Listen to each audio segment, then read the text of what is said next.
back in August, and the numbers of deaths continued to rise.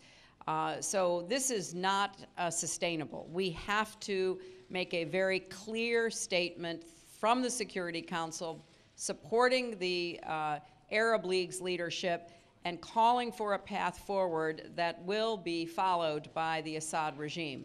And obviously, the United States and I personally care deeply about what is happening in Syria.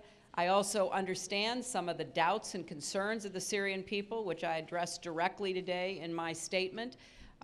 If this were easy, it would have already been done.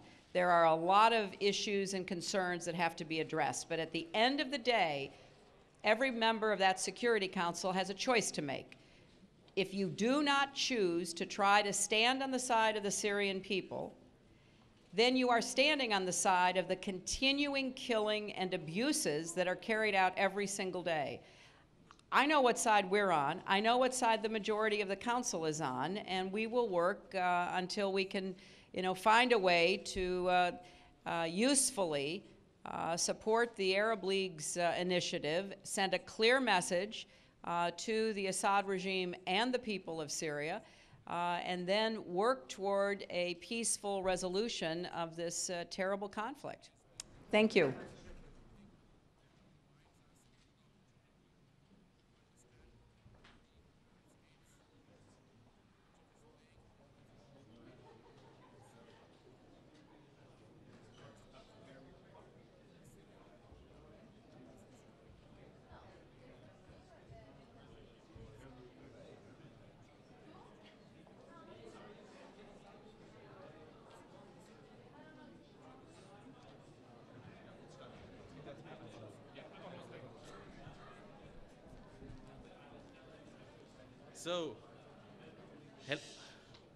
So hello everybody. We have just witnessed a very, very important input by the representatives of the Arab League, today by the Secretary General of the Arab League, and then of course by the Prime Minister and Foreign Minister of Qatar. I think all those present are now pretty aware of the fact that the Security Council cannot remain silent.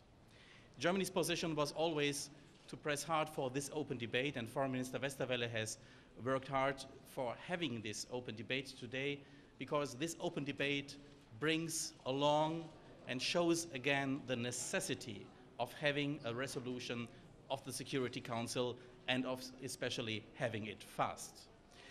We hope very much that all present today see the necessity to act, and that we just cannot afford to remain silent in the face of atrocities still going on in Syria today. Germany therefore fully supports the plan tabled by the Arab League and promoted, put forward here in the Security Council by Morocco. This was a very important and good move, so we hope very much that in the next days, very soon, we will have a resolution which is, in our eyes, bitterly needed.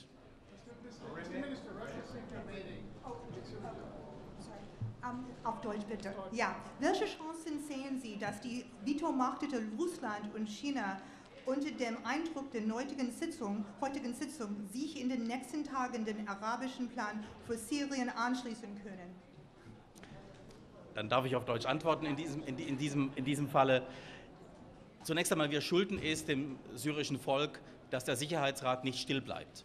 Deshalb hat Außenminister Westerwelle hart dafür gearbeitet, dass wir hier eine offene Debatte bekommen, hier heute im Sicherheitsrat, und tatsächlich auch durch diese Debatte schneller die Tür öffnen für eine Resolution. Bei der Resolution, wie Sie wissen, gibt es verschiedene Ansichten. Die eine wollen sie schneller, andere haben andere Ansichten, wie gehandelt werden könnte. Ich glaube, dass nach der heutigen Präsentation der Arabischen Liga wir eine andere Situation haben als vorher. Wir haben durch den Generalsekretär gehört, wie die Situation ist. Wir haben aus seinem Munde sozusagen den Hauptbericht bekommen, und wir setzen darauf, dass alle 15 Mitglieder des Sicherheitsrates sich jetzt diesen Erkenntnissen auch stellen und deshalb gemeinsam an dem Projekt einer Resolution zügig und schnell arbeiten. Ich habe eine Frage auf Englisch. It appeared to me that Russia struck a more conciliatory tone, saying that there could be perhaps consensus of the text. Is that how you interpret it? And you're encouraged that Russia will be able to come to a deal with the rest of the Council?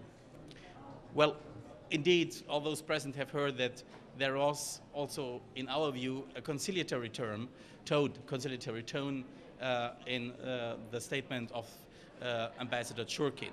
So let us hope that this is a good sign that we can work concretely on the project of a resolution soon. I think this was a concrete step forward, and again, I repeat what I said in German right now, we owe it to the Syrian people not to remain silent. We have the responsibility of the Security Council to act swiftly for a common resolution. Sure. Mr. Link, in your speech, you said that members of the Syrian military and security forces may have committed crimes against humanity, but the resolution, even as proposed, doesn't really speak. I guess what I'd like, what kind of accountability would you like to see? I mean, in Yemen, for example, Ali Saleh was left. He's now here in New York. So, and by some of your Arab partners were behind that GCC initiative. What would you like to see in the case of the people you're referring to? And does the resolution do what you are speaking about in your speech?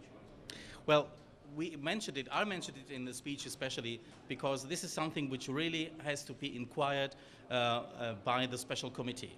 So there is the proposal, as I mentioned in the speech, and you all have the text, that we think there should be a special inquiry in these crimes. What will come out of that, it's too early to say, but I think there is a necessity of a special inquiry. You oppose immunity, for example, like Saleh got. You don't think that immunity like Saleh was given in order to leave power would be something appropriate? Well, that is too early to speak about. Thank you.